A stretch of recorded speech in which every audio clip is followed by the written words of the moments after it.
પરબ્રહ્મ પરમાત્મા એટલે મને કાગની કળી ગમે વારંવાર ગાવા કે હાવ હું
આપણા આંગણામાં ચોખાના દાણા નાખીએ તો ચકલા આવે, ઈ આંગણામાં ઘઉંના દાણા નાખીએ તો કબૂતર આવે, ઈ આંગણામાં હાથા મોતી નાખીએ તો માનસરોવરમાંથી રાજહંસ આવે, અને ઈ આંગણામાં તમે ઉકોડો કરો ગધેડા પાટું આવે. આપણું આંગણું આપણે કેવું તૈયાર કરવું એ આપણા હાથની વાત છે. હો પેટીના કોણ બેરા થાય ત્યારે કૃષ્ણનું પ્રાગટ્ય થાય. ઈ કૃષ્ણ ઈ કાર્ય ઠાકર. આજે નંદમહોત્સવ કૃષ્ણ આવ્યો ને માતા એ પેલા બધી વ્યવસ્થા થઈ ગઈ છે. આખી વ્યવસ્થા છે એ કૃષ્ણ આવ્યા પેલા થઈ ગઈ છે. જ્યાં જવાનો તો કોઈ કાગ લખે છે કે જે વાગ્યા છે એ વધાયું કે રાજોન ભાવારે આવે સૂરજ આવે આવું તેજ ન હોય, સૂરજ વગર આવું ઉજવાળું ન હોય. અને કૃષ્ણ આવીને કહે કૃષ્ણ ખુદ સૂરજ આવે છે, નારાયણ આવે છે. આવું તેજ જોયું નથી, એને ખબર નથી ચંદ્રજીતના ગળામાં છે મણી પહેરી સૂર્ય ભગવાનને પ્રસન્ન થઈ અને ચંદ્રજીતને આ મણી આપી. આમ કૃષ્ણે જોયું, ચંદ્રજીતને જોયું, મણી જોયું, આખું કાર્ય ઠાકર છે.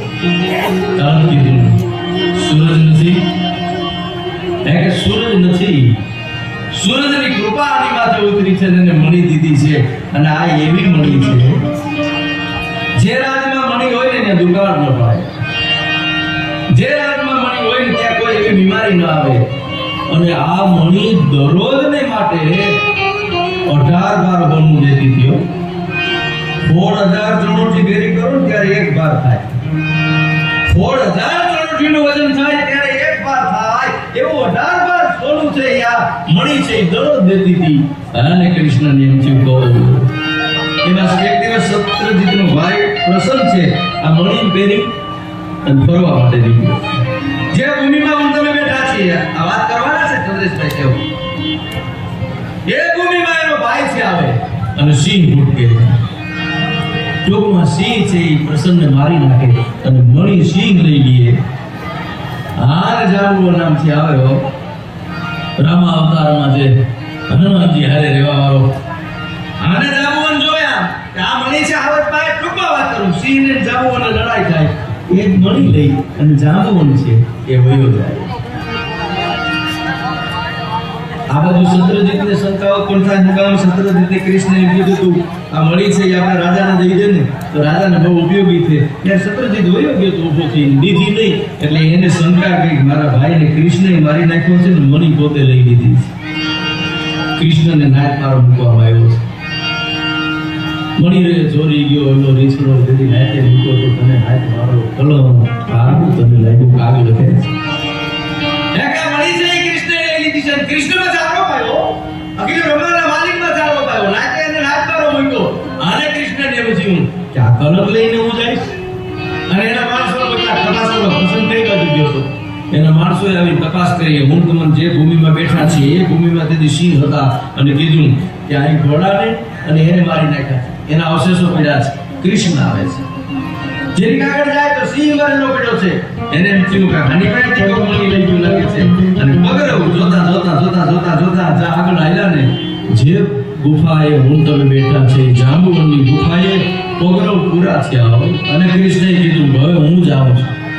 અને જેવા કૃષ્ણ છે આ ગુફામાં દાખલ થયા ત્યાં જાંબુવનની ઘોડિયામાં બાળક ઉડતું હતું ને એની માથે મણી ચળકાટ કરતો. એની માથે મણીને ચળકાટ કરતો જોયો કહો. અને ટૂંકમાં વાત કરું તો જાંબુવન અને કૃષ્ણનું 28 દિવસ યુદ્ધ આવ્યું છે. તમે કલ્પના તો કરો ભગવાન સામે 28 દી લડાઈ છે કેવાય છે. અને 28મા દિવસે જ્યારે એના શરીરને ખોખરું થવા માંડ્યું, એનું શરીર ભાગવા માંડ્યું અને ત્યારે એને ખબર પડી કે બહુ આ તો મારો બાપ આવી ગયો. રામા અવતારમાં મને વચન દીધું હતું કે જાંબુવન હું તને કૃષ્ણ અવતારમાં મળીશ. રામાયણના યુદ્ધમાં તારી શક્તિ કદાચ બાકી રહી ગઈ હોય, તું યુદ્ધ ન લડી ગયો હોય તો તે દી હું તને મળીશ અને યુદ્ધમાં મળીશ. અને પછી ખબર પડે. પછી ટૂંકમાં વાત કરું, જાંબુવન શરણાગતિ સ્વીકારી લઈએ અને કે મણી લઈ જા. એટલું નહીં, એમને નહીં દો તો મારી દીકરી જાંબુવંતી યારે લગ્ન કરી અને આ કરિયાવરમાં હું મણી આપું છું. કૃષ્ણના જાંબુવંતીના લગ્ન થયા છે. એ મણી લઈને કૃષ્ણ દ્વારકા જાય, મણી હાજર કરે. શત્રુજીત ભયભીત થઈ ગયો કે હવે કૃષ્ણ નહીં ગયો, શું કરવું? શત્રુજીતે પાછી મણી દઈ દીધી. ચાલે એ રોકી લીધી આખી ઘટના. શત્રુજીતે બીક બે કે કૃષ્ણ મૂકશે નહીં. એટલે શત્રુજીતે પોતાની દીકરી સત્યભામા છે કૃષ્ણને પરણાવી. સત્યભામા પરણાવી પછી મણી દીધી. પછી તો ઘણી મણીની કથા આવે છે. એ ભાગવત, એ કૃષ્ણનું વાતાવરણ, ત્યાં હું તમે બેઠા છીએ, એ વાતાવરણમાં હું તમે બેઠા છો ત્યારે કૃષ્ણ કૃષ્ણ છે. એની સામે ઉભો રહેવાનો માણસ. કૃષ્ણએ બહુ સારું મને તમને કીધું છે, સામે વાળો તમને સમજી શકવો જોઈએ. એટલે થાય શું ખબર, માલધારી અમારા ભેગું સારતા હતા ને એમાં નિવૃત્ત મામલતદાર નીકળ્યા. કીધું રામ રામ રામ રામ, મજામાં સાહેબ મજામાં. કે બીજું કઈ ના, બીજું તો કઈ નથી, પણ મારા ફાધર એક્સપાયર થઈ ગયા. માલધારી ખબર કે હું કે એને એમ કે ખાડું હોદો મેળો લાગે કે હારું હારું લ્યો માતાજી એટલી દયા તો કરી. હવે એને ખબર નહીં કે એનો બાપો મરી ગયો એ વાત કરે. સામે વાળો આપણને સમજી શકવો છે. કૃષ્ણે આ કીધું છે ને સામે વાળો નથી વાત. બે અંગ્રેજો આવ્યા, બે ગુરખા હતા. અંગ્રેજો અંગ્રેજી બોલે, ગુરખા એની ભાષા બોલે. નો અંગ્રેજો સમજ્યા, નો ગુરખા સમજ્યા. એટલે બે અંગ્રેજો વયા કે પછી એક ગુરખો બીજા ગુરખાને કહે કે તને એવું નથી લાગતું, તને એવું નથી લાગતું કે આપણે અંગ્રેજી શીખવું જોઈએ? તો ઓલો ગુરખો કે ઓલા આવ્યા તને પાવરફુલ આવડતું હતું કે હા કાંઈ કાઢ લીધું આપણામાં. એને આવડવું જોઈએ, બાકી એકથી કાંઈ હાલે નહીં. એમ હાવે વાળો સમજી શકવો જોઈએ. જે કૃષ્ણને ગોવાળ હારે ગયા તો એ ગોવાળથી ગયા છે. એ કૃષ્ણ કુરુક્ષેત્રના મેદાનમાં ડગલા મેળ્યા છે ને તો એ ભીષ્મથી ખવાયા થયા છે અને ઓખામાં આજે બે હિંદ રાજ કરે છે. અને મારે તમારે આજે કેવું પડે હો કે ઓખો તો દુનિયાથી ઓખો કહેવાય, દ્વારકાના દેવની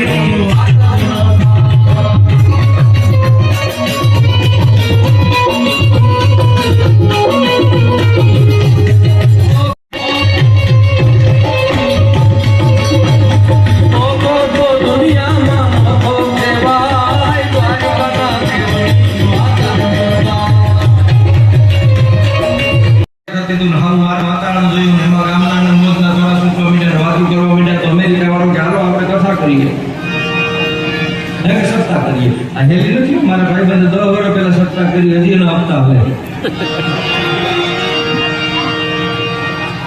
સત્તા કરવી કે એટલે કામ કે સત્તા કરવી પણ કરવું હું એટલે અમેરિકા વાળો કે પૈસાની ચિંતા કરો, બિલ હું દઈ દઈ. આ તો ગામ કે દિલ અમે દઈ દે, તું બિલ દેતો હોય દાદા હોય બધું દિલ તમે દઈ દે, બધું નક્કી કરો. એમાં એટલા બધા ઉતાવળ બધા નીકળી ગયા ને બધું નક્કી કરી આવ્યા. ભાષાવાળો જ ભૂલાઈ ગયો.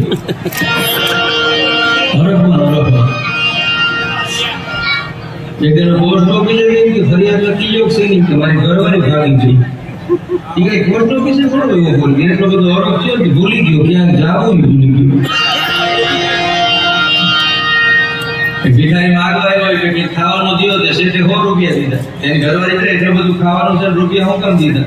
તો શેઠ કે ઈ બિચારો કઈ ખારું ખાય નહીં. તયા પર જાતું આ કેમ જીવતો હોય છે? એકનો રેસ્ટોરન્ટમાં જમવા ગયો તો પીઝા ગયો તો ઓલો કે પીઝાના 8 કટકા કરું 4 કરું ઈ કે 4 કરો ને 8 નહીં તૂટે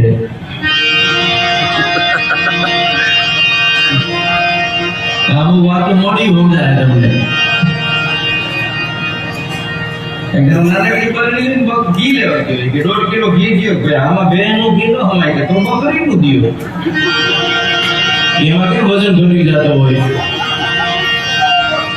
એ દ્વારકાનો દેવ જે બેઠો છે કાળિયો ઠાકર એની વાત ન થાય સાહેબ એની જે કૃપા એટલે ઈ બધુંય થઈ ગયું વાસણો ભૂલાઈ ગયું કોઈ કીધું વક્તા ઈ કે ઓની ન કીધું બેટા ઈ કે ઓને કીધું કે એની ન કીધું હવે હું કરી દીવ દુકારી હવે એટલી બધી કથાઈ ને આટલાથી કોઈ વાસણો ચડે નહીં હવે વરાસા વગરની જાણ જઈ ક્યાં જાય એમાં કોઈ કીધું કે ફલાણા ગામમાં એક કથા વાંચે છે પણ થોડીક તકલીફ છે ઈ કે શું તકલીફ છે ઈ કે એની જીભ જલાય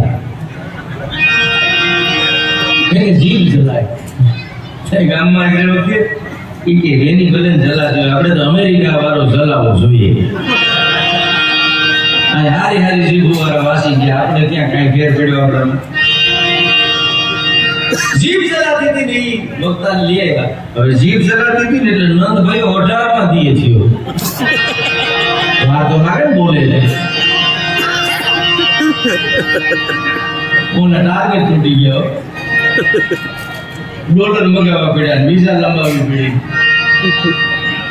એ 1.5 મહિને સત્તા પૂરી થયો પણ જીભ જલાતી હતી ને કોઈ સમાજે નગરી કામ એની પાસે શાસ્ત્રનું જ્ઞાન હતું જીભ તોતરી હોય ને તો સમાજ ન સ્વીકારે ભાઈ જીભ તોછડી હોય ને તો સમાજ ન સ્વીકારે જીભ તોતરી હોય ને તો સમાજ સ્વીકારે ભલે તોતરી જીભ હતી પણ એની પાસે શાસ્ત્રનું જ્ઞાન હતું જીભ જલાતી હોય એવો માણસ એને આવીને બેહી જાય ને એની કૃપા કૃષ્ણની કૃપા એની માથે ઉતરી જાય પછી એને ઘટે નહીં આ બધા તત્વો છે ને વિવાદા તમારી ફરમાઈશ એકલો ફરમાઈશ જે કઈ લેવાની છે પછી ડાયવરને સાંભળવાના છે બધા તત્વો છે એ ભેગા થાય ને ત્યારે આ પ્રસંગ છે ઉકલે તમે જેને માનો છો એમાં થાપાવાળી ખોડિયાર બેઠી છે જાગતી જ્યોત જગદંબા 22 આવ્યું સાહેબ કોકની સમાજ કોક એવો પ્રોગ્રામ હશે તો વાત કરી બહુ મોટી વાત છે સમય ના અનુરૂપ નથી થઈ શકે 22 દીકરીઓ છે ધરતીમાં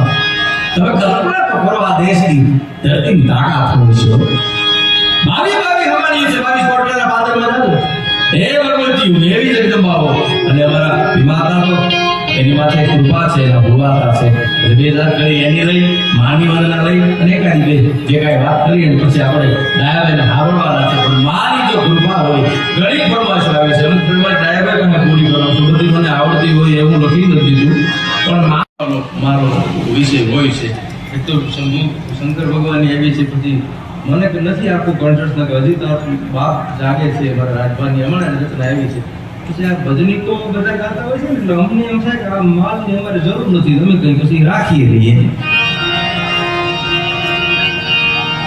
કથાકરવાળી માની પણ છે પણ બીજા દોરમાં ચોક્કસ આપણે ઓરડીવાળી માને યાદ કરશું હજી ડાયાભાઈને સાંભળવાના છે રબારી સમાજનો એક એવો કલાકાર બાવનભાઈ કાલે આનંદ કરાવ્યો આજે પણ એને આપણે સાંભળવાના છે બધા સમય અનુરૂપ જે જે કાંઈ ખીલે ને કુખારા દિયા પરસુ મેં બતરી સજન તું ઘણરો પણ હસાદી સંપત અદરી જેની પાસે જે સંપત્તિ જે વાણી રૂપી સરસ્વતી કૃપા કરી છે એ બધા પીરસવાના છે એટલે મને શાંતિથી સાંભળો તમારો ખૂબ ખૂબ આભાર ડાયાભાઈને વિનંતી કરું એને આનંદ આવે ડાયરાને આનંદ આવે એવો દોર લઈ વધારે ડાયાભાઈ લાખાણા હારી દઈ હારી